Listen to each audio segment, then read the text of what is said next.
देशातील 5 राज्यांच्या विधानसभा निवडणुका नुकत्याच पार पडल्या आणि या निवडणुकांनंतर पंतप्रधान नरेंद्र मोदी यांनी एका सभेतून काही वक्तव्य केले आणि त्यानंतर संपूर्ण देशभरामध्ये संतापाची लाट उसळल्याचं पाहायला मिळत आहे। एकीकडे पंतप्रधान नरेंद्र मोदी यांनी पेट्रोलचा वापर कमी करा असं म्हटलं, तर दुसरीकडे पंतप्रधान नरेंद्र मोदी यांनी सोनं हे वर्षभर खरेदी करू नका असं सुद्धा वक्तव्य केलं। दरम्यान पंतप्रधान नरेंद्र मोदी यांच्या या वक्तव्यावरती महिलांच्या काय प्रतिक्रिया आहेत ते आपण या व्हिडिओच्या माध्यमातून जाणून घेऊया। नमस्कार, मी वैभव पाटील, तुम्ही पाहतात माय महानगर। मला सांगा, पंतप्रधान मोदी म्हणतात की वर्षभर सोनं खरेदी करू, काय वाटतं तुम्हाला? ते म्हणतात बरोबर आहे, पण कसं आहे की लग्न सराई आहे, काही अजून काही फंक्शन्स आहेत जिथे मला सोन्याचे दागिने पाहिजेत किंवा ते लागतात, तर ते मला खरेदी करणं आवश्यकच आहे। आता लग्न म्हटल्यानंतर ऍटलिस्ट मंगळसूत्र तर लागेलच ना, मग मला ते खरेदी करायचंच आहे।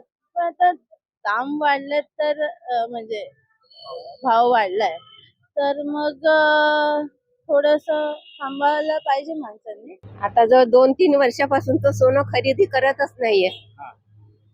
वर्षभर वाट बघून काय होणार आहे?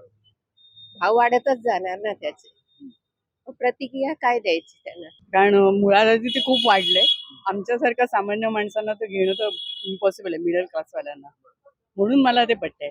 बाकी इकॉनॉमिकल मला काही आयडिया नाही। रिलेटिव्हली ही इज राईट, कारण सोन्यामध्ये पैसे गुंतवून ठेवण्यापेक्षा आपल्याला आपली कॅश जर हातात मिळाली तर आपल्याला पटकन लागणाऱ्या गोष्टी आपण घेऊ शकतो ना। त्यामुळे म्हणजे रिलेटिव्हली ही इज राईट, पण सोन्यात इज डेड इन्व्हेस्टमेंट। इतकं तर नाही आहे, म्हणजे वर्षभर नाही खरेदी केलं तर काही प्रॉब्लेम नाही, मला नाही वाटत।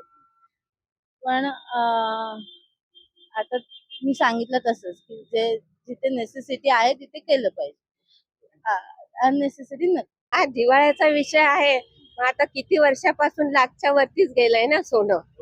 मग आता 1 वर्षात युद्धासाठी ते नाही म्हणतात, पुन्हा भाव वाढणारच युद्ध झाल्यावर पण। मग प्रतिक्रिया देऊन काय करणार आहेत ते?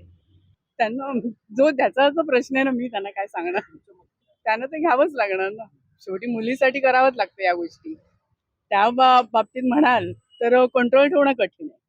म्हणजे आपल्याला समजा एखादं लग्न कार्य आलं आणि मुलीसाठी करायचं म्हटलं तर आपण हमखास जातो। मग तिथे मग आपण मोदी काय म्हणतात याचा विचार नाही करत।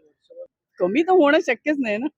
इकॉनॉमिकली पाहायला गेलं तर ते शक्यच नाही। हल्ली सगळ्याच गोष्टी महाग होतात आहेत, कमी काहीच होत नाही, त्यामुळे ते इम्पॉसिबल आहे। महिलांसाठी सोनं अगदी नाजूक हे असतं, कारण नाही म्हटलं तरी प्रत्येक बाई कुठल्या ना कुठल्या दागिन्याची हौशी असते, पण आपलं घर पण बघायला हवं ना। त्यामुळे दागिने फक्त आपल्यासाठी आहेत, पण पैसा आपल्या घरासाठी कामाला येऊ शकतो। नुकसान पण आहे आणि फायदा पण आहे, 50-50 आहे। कारण टू बी फ्रँक इनफ, आपल्या हातात हार्ड कॅश असेल तर आपण पटकन कुठला वस्तू लागली तर घेऊन येऊ शकतो। सोनं असेल तर मग सोनं कॅनॉट बी, म्हणजे आपण त्याचा परत एनकॅश करून ते रिलेटिव्हली इट्स डिफिकल्ट।